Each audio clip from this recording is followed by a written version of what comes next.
There is seismic changes going on in the San Diego real estate market. These changes are going to affect overall the quality of life in San Diego, the housing situation in San Diego, the parking situation in San Diego. If you're thinking about moving here or buying here in San Diego, we're going to go over these 7 things that you're going to need to know to help you make an informed decision through this video. We're going to go over how developments are constantly changing in San Diego and the impacts they have on your community. And we're also going to go over some of the zoning aspects of San Diego that are completely changing total neighborhoods. So let's break down the 7 things that are really going to affect the San Diego housing the most.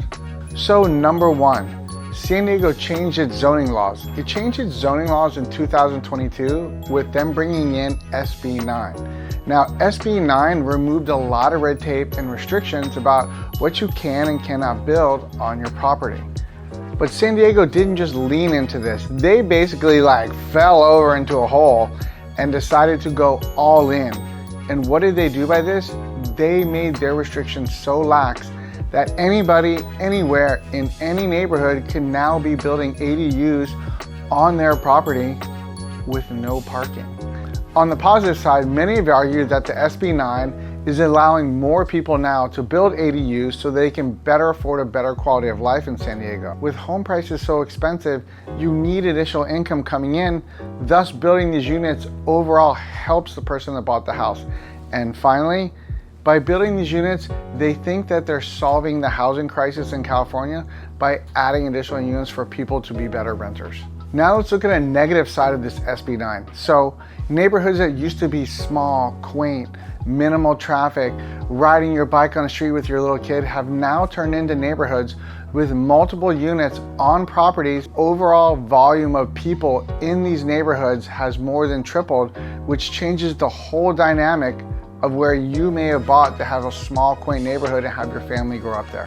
Now, there's many stories about this, and you probably know some people themselves in certain neighborhoods where certain neighbors have now built 4 units, 6 units, even 8 units on their one property where they just used to have a single family house, thus affecting the whole neighborhood, the parking of the neighborhood, the traffic going into the neighborhood, and the overall value of the neighborhood.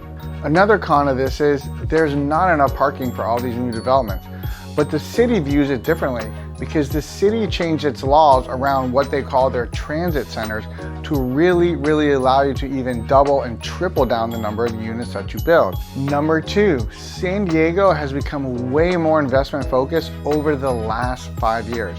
Now, when you look at our total market of the sales, 30% of all the sales going on in San Diego at any given time goes specifically to investors. Now, some of these investors are large corporations that have a major footprint here in San Diego and are buying up a lot of homes to hold them as long-term rentals.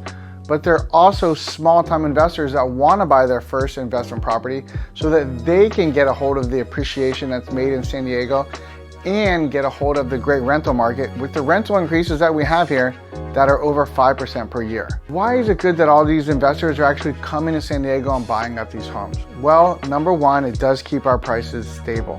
Number 2, more investors buying houses here secures a rental market for a majority of the populace here because a lot of the population in San Diego cannot afford the high home prices and cannot get into the market. Also, when more investors buy here, it gives you more rental options for landlords to compete against each other, against price, which sometimes helps the rental prices of these units as well. Now, on a negative side, all these corporations and investors coming into the market makes it much harder for first-time home buyers to be able to compete against them. And this overall goes into another trend where you're taking housing communities and turning them into commodities. And that's not what I believe everybody wants long-term, but people do want to be investors and renters do need places to live too. And the number 3 trend in San Diego is this: out of all the building that's going on, 80% of the new builds in San Diego are being done as multi-units, are being done as apartment buildings, which means only a small percentage are now being made in the single family housing, which is dramatically changing the landscape of San Diego. So to tie that all in, 80% of the new builds being done right now are being built for rentals, not for home ownership and pride of ownership in a community. Now, a lot of this is necessary. It's necessary because we have natural land barriers in San Diego. So we have only a minimal amount of space, but we have a maximum amount of people. So by building all these multi-units, it is in theory supposed to allow more people to live here.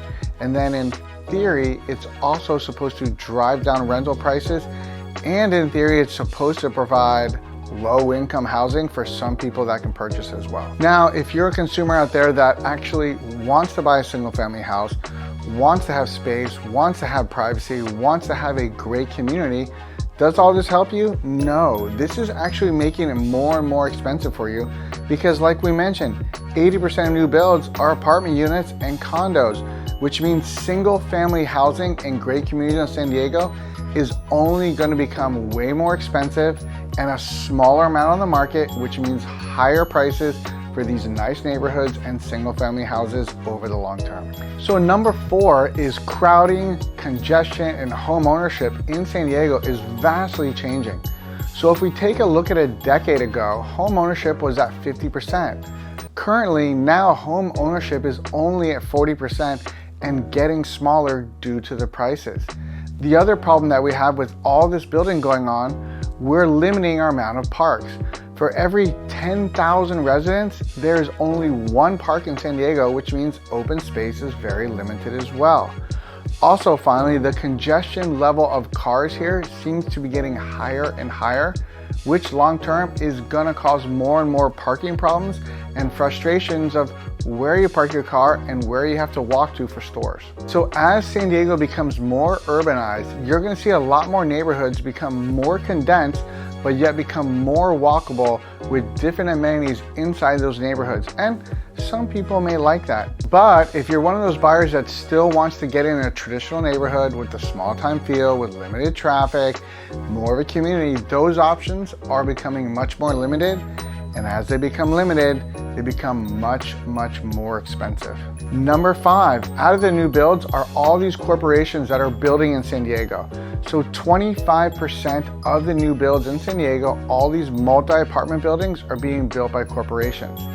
These are being built specifically for renters to give renters more options, and they are ultimately designed not to provide low-income housing for other people in the community.